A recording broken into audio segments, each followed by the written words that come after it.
अब पहले हम इसके क्लोज पे वर्किंग कर लेते हैं, फिर यहाँ से इसे हाइड करवा देंगे। तो क्लोज पे वर्किंग करने के लिए हम इसकी आईडी चेक कर लेते हैं, इसके साथ आईडी बाइंड हुई है या नहीं। आई टैग और यहाँ से मेरे पास डाटा इमेज आईडी 56 आ गई। अगर मैं इसे वेरीफाई करना चाहूँ तो जो हमने हिडन फील्ड क्रिएट की थी यहाँ पे मेरे पास इमेज आईडी 56 आ गई, मीन्स इसकी आईडी बिल्कुल ठीक बाइंड हो गई है। अब जैसे यूज़र इस पर क्लिक करेगा तो मैं कौन सा इवेंट कॉल करवा लूँगा, मैं यहाँ से इसके साथ मैंने एक इवेंट क्रिएट किया था ऑन क्लिक रिमूव इमेज, और रिमूव इमेज के अंदर मैं दिस पास करवा रहा हूँ। दिस से क्या मुराद है, दिस किसे रिप्रेजेंट करेगा, दिस रिप्रेजेंट करता है इस पूरे एलिमेंट को। जब भी हम किसी भी फंक्शन में अगर दिस पास करवा देते हैं, अगर इसमें आके भी मैं दिस पास करवा देता हूँ तो इट मीन्स मैं इस पूरे एलिमेंट को इस फंक्शन में पास करवा रहा हूँ। अब इस एलिमेंट में से मुझे जोन सा भी एट्रीब्यूट चाहिए, जोन सी भी प्रॉपर्टी चाहिए, मैं jQuery में आसानी से उसे गेट कर सकता हूँ। बहुत सारी एप्लीकेशंस में, बहुत सारी प्रॉब्लम्स में हमारी इस तरह की रिक्वायरमेंट भी होती है। सो हमारा अगर कॉन्सेप्ट क्लियर है तो हम आसानी से इसे फिक्स कर सकते हैं। अब मेरे पास ये पूरा एलिमेंट आएगा किस जगह पे, मैं इसके इस रिमूव इमेज के फंक्शन में चले जाता हूँ। क्या हमने ये क्रिएट किया है, अभी हमने क्रिएट नहीं किया। सो रिमूव इमेज और यहाँ पे फंक्शन के अंदर आके मेरे पास अब पूरा एलिमेंट आ जाएगा। सो मैं यहाँ से आके एलिमेंट और यहाँ पे आके अपने पास इस एलिमेंट को गेट करके देख लेता हूँ। एलिमेंट डॉट HTML कर लूँ या फिर एलिमेंट को ही गेट कर लूँ। इस एलिमेंट के अंदर मैंने किस एट्रीब्यूट को गेट करना है, मैंने गेट करना है इस एट्रीब्यूट को, इसे जोन से भी आईडी असाइन थी। सो यहाँ से डॉट एट्रीब्यूट और इस एट्रीब्यूट को गेट कर लिया। इसे मैं नाम दे देता हूँ imgid का।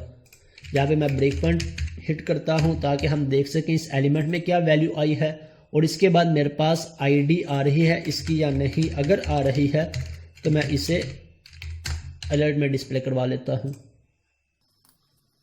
यहाँ से मैंने इमेज अपलोड किया और मेरे पास इस पे मैंने क्लिक किया, मेरे पास इसकी आईडी बाइंड नहीं हुई। लेट्स से चेक कर लेते हैं। इंस्पेक्ट, एरर है मेरे पास। अब एरर किस चीज़ का है, user action is not defined.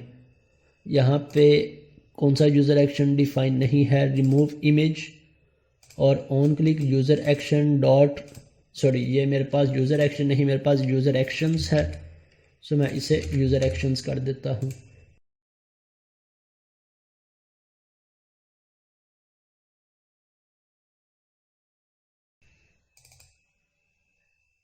मेरे पास इमेज आ गया, इस पर क्लिक किया, इसकी आईडी आ गई 58। लेट्स से एक और इमेज अपलोड करके देख लेते हैं और यहाँ से मैं इसे अपलोड करता हूँ।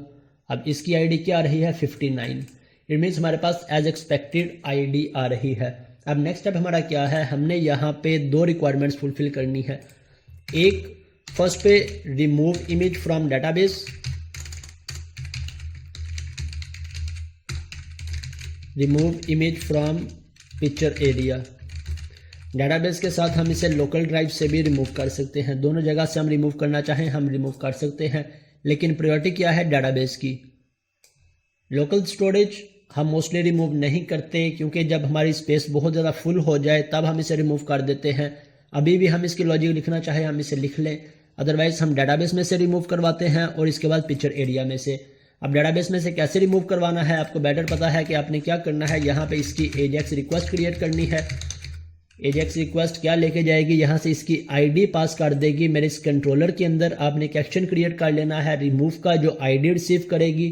जिस तरह यहाँ पे हमारे पास आईडीज रिसीव हो रही है और इस आईडी को डेटाबेस में से रिमूव करवा देगी। जब मेरे पास डेटाबेस में से रिमूव हो जाएगी तो यहाँ पे आपने एक ट्रू या फॉल्स का फ्लैग रिटर्न करवा देना है, और अगर वो फ्लैग ट्रू है तब मेरे पास ये एलिमेंट अब मैंने यहाँ से रिमूव करवाना है। और मोस्ट इंपॉर्टेंट क्वेश्चन हमारा नेक्स्ट ये है कि यहाँ से एलिमेंट कैसे रिमूव होगा। यहाँ से जब यूजर इस क्रॉस पे क्लिक करेगा तो क्या मुझे सिर्फ इस आइकन को रिमूव करवाना है या इस पूरी डिव को रिमूव करवाना है। अगर मुझे आइकन को रिमूव करवाना है तो जो सा एलिमेंट है मैं इसी एलिमेंट को रिमूव करवा सकता हूं, लेकिन हमने रिमूव किसे करवाना है, इस पूरी डिव को।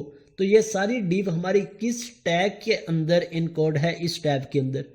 अब इस आई टैग से मैं इसके इन पेरेंट डिव्स को कैसे एक्सेस कर सकता हूं।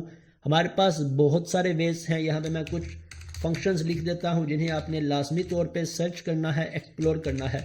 एक फाइंड, एक फिल्टर, इसके बाद इनमें चाइल्ड का इवेंट भी आ जाएगा, चाइल्ड को भी आपने सर्च करना है। यहाँ से पेरेंट क्लोजेस्ट, मेरे पास पेरेंट डिव हो, मेरे पास क्लोजेस्ट डिव हो। अब चाइल्ड किस लिए यूज करेंगे, अगर मैं इसका कोई चाइल्ड गेट करना चाहता हूं तो मेरे पास ये भी चाइल्ड है, इसका सेकंड ये भी चाइल्ड है। लेकिन अगर मैं इसी का पेरेंट गेट करना चाहता हूं तो मेरे पास पेरेंट का फंक्शन है, इसका पेरेंट कौन सा होगा, ये डिव। अगर मैं और पेरेंट पे जाऊंगा तो इसका पेरेंट कौन सा हो जाएगा, ये डिव। सो इट मीन्स हम इस हायरार्की को आसानी से अगर टॉप लेवल पे लेके जाना चाहें, डाउन लेवल पे लेके जाना चाहें, तो हमें इन सब फंक्शंस को यूज करने की जरूरत पड़ेगी।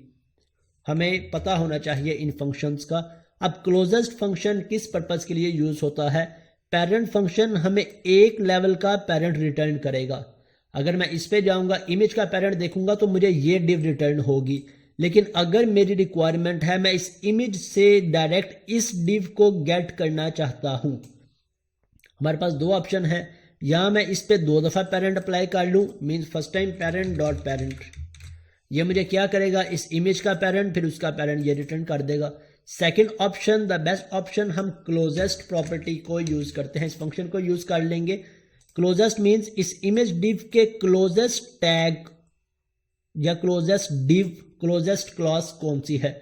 क्लोजेस्ट में हम पास कर देते हैं, अगर हम टैग तक सर्च करना चाहते हैं तो हम टैग पास कर देंगे, लेकिन अगर हम डिव तक सर्च करना चाहते हैं तो हम यहाँ पे डिव पास कर देंगे।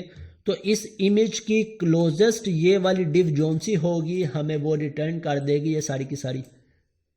सेम सिनेरियो हम आई पे इंप्लीमेंट कर देंगे। मुझे इस पूरी डिव को सर्च करना है, सो मैं इस आई की क्लोजेस्ट डिव, क्लोजेस्ट ये भी याद रखिएगा पेरेंट लेवल पे हम सर्च करते हैं, ना कि चाइल्ड लेवल पे। क्लोजेस्ट डिव इमेज आइटम जोन सी होगी, इसे हम क्या करवा देंगे, डायरेक्ट रिमूव करवा देंगे। किस तरह से रिमूव करवाएंगे, मैं यहाँ से आके, ये मेरे पास एलिमेंट है, कौन सा एलिमेंट, आई टैग, इसका क्लोजेस्ट ये डिव, डिव हम सर्च कर लें या इमेज, डिव भी एक ही है इसकी क्लोजेस्ट। सो हम चाहे डिव को सर्च कर लें या क्लास को सर्च कर लें। मैं यहाँ से आके लिख देता हूँ एलिमेंट डॉट क्लोजेस्ट, और कौन सी डिव है मेरे पास, मैं यहाँ से टैग को गेट कर लेता हूँ डॉट रिमूव। तो ये क्या करेगा, इस पूरी डिव को रिमूव कर देगा। यहाँ पे मैं डेटाबेस रिमूव की फंक्शनैलिटी अप्लाई नहीं कर रहा, ये आपकी असाइनमेंट है, आपने डेटाबेस में इसे रिमूव करवाना है। उसके बाद जो स्टेटस आएगा एजेक्स रिक्वेस्ट में, तब आपने इसे यहाँ पे रिमूव करवा देना है। ओके, लेट्स इसे चेक करते हैं रन करके।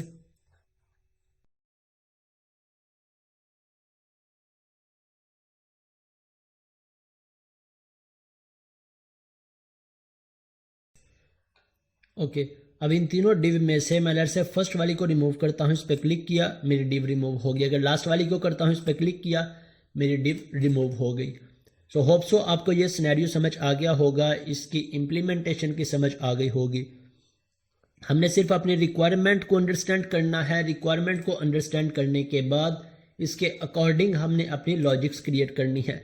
अब यहाँ पे एक और रिक्वायरमेंट हमारी छोटी सी रह गई है, वो क्या कि प्रोफाइल इमेज में यूजर मल्टीपल इमेज सेलेक्ट नहीं कर सकता। तो हम इसकी बजाय कि जब यूजर यहाँ से सिलेक्ट करे ये इमेज नेक्स्ट डिव पे क्रिएट हो, हम इसे इसी डिव में क्रिएट कर लेते हैं, इसी के ऊपर क्रिएट कर लेते हैं। मीन्स जब यूजर को इमेज सेलेक्ट करे तो मेरी इमेज यहाँ पे डिस्प्ले हो।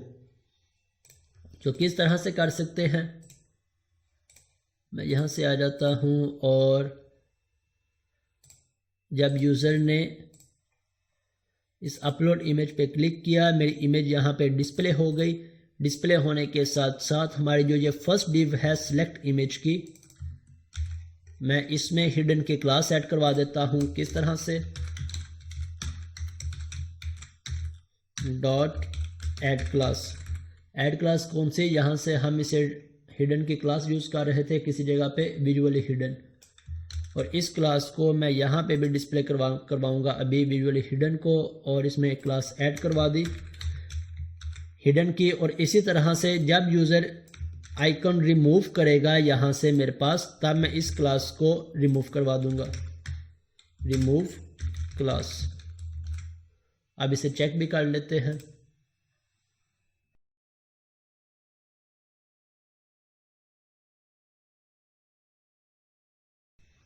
इमेज, और मैंने यहाँ से अपलोड की और मेरी इमेज यहाँ पे डिस्प्ले हो गई। अब मैं यहाँ पे फर्दर इमेज अपलोड नहीं कर सकता, लेकिन इसमें भी एक और ड्रॉबैक होगा। वो किस चीज़ का कि अगर यूज़र यहाँ से आके इस इमेज को डिस्प्ले करवा लेता है, मेरे पास यहाँ पे भी डिस्प्ले ही नहीं हो रही, डेट्स फाइन। अदरवाइज़ अगर यहाँ पे डिस्प्ले हो रही होती तब हम इसकी रिक्वायरमेंट सर्च करते। ये इमेज मेरे पास डिस्प्ले हो रही है, विजुअली हिडन,